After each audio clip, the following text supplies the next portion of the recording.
Hey folks, David Parsons here. I want to talk about reading books, and by that I mean reading books on paper. I've spent a ton of time in my life online, including, obviously reading a ton of stuff online, as I'm sure you have as well. But there's something about reading books on paper, like physical books, that I want to sort of stand up for right now, in part because that experience of reading books and spending time alone on the page in my life, those have been the most valuable experiences of my life, much more so than anything I've read on some Wikipedia page. So I don't know what that is. I'm not sure what the space of a book on paper is all about, but I want to give you a couple ideas of what's worked for me over the years in terms of spending more time reading these books rather than flipping around online, because it's something that I try to work into my life in a number of ways, and it's not easy. And I want to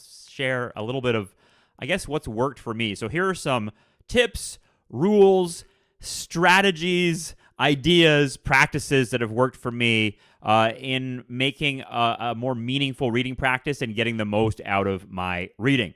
So the number one tip is no one cares what you read. Even though I'm saying this while sitting in front of my big, impressive bookshelf filled with books, no one cares if you've read all of Shakespeare or any particular hot book that everybody's reading. You have to get away from that kind of social media idea that I'm sharing everything that I'm reading here and people are going to know what I'm reading. It's entirely a kind of personal journey. And I know that's kind of corny to say, but that's what's helped me a lot in thinking about reading books, has been just to kind of forget about what I need to read or what I have to read or what I quote unquote should read, and instead just kind of follow the path of my own interest.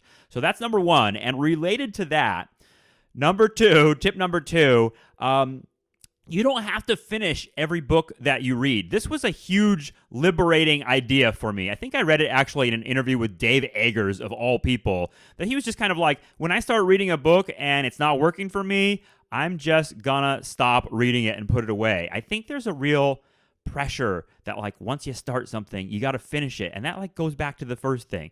It's not a race. It's not a competition. You're not sort of like collecting things. Instead, sort of, you can get value out of reading one page of a book, right? Like that might be something valuable to you, even though you don't finish the whole book. I often think of Cuarón making the movie Children of Men. He read the novel, but only used like the bare bones of it, barely even paid attention to the novel, instead just liked the story and made a movie about it based on his idea of what he thought the story was about. Basically has no relation to the story that's told in the book. Either way, think about books that way, in a kind of mercenary way, right? Getting the most out of them that you need, rather than trying to think of it as like you have to finish everything you start. If you're bored by something, put it away and read something else and move on. Tip number three is, this is a practice that has worked for me, is to read lots of different books at one time. You don't have to read one book at a time, in other words. You don't have to finish a book before you move on to another one. For me, I love the kind of, I think it goes along with the sort of like attention deficit disorder, having many tabs open kind of practice of being online, is I have lots of books open at the same time. And in fact, I have a couple of them here. I think that one practical piece of advice I have with this part of it is get lots of bookmarks. I have tons of I use like tarot card advertisements. I have a lot of decks of cards that I use the little ads for. But bookmarks are really useful for this practice, which is sort of like keeping your place in all these different books. So yeah, Red Badge of Courage.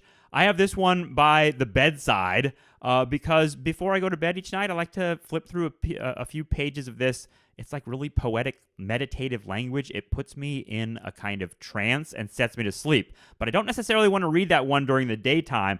I'm also just starting David Milch's life's work. This is the guy that wrote Deadwood and created Deadwood and a number of other awesome TV shows.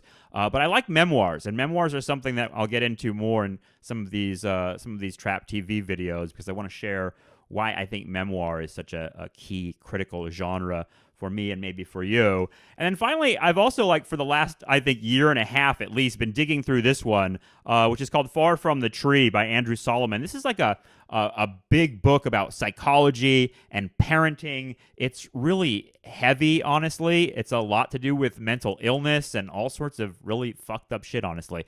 So I'm not reading it like all at once. I tend to read like a few pages of it, maybe a chapter of it, and set it aside. The point is that the diversification and not always having to go back to the same maybe boring book that I'm reading and have another option, that to me is really critical in creating a reading practice that is fun and is guided by your own sort of intrigue and what compels you, rather than feeling like you have to do this or that it's work. Because for me, that's been the number one barrier in sort of the negotiating the digital age, has been that it's put the work of or the practice of reading paper books into something that a category that's not as fun or compelling or colorful and bright or hitting the dopamine parts of your brain as being online. So I want to think about that. I want to think about how to kind of transmit the fun and entertainment and compelling elements of being online back to the page. At least that's what I'm trying to do. So I hope this stuff helps. Thanks so much. See you next time.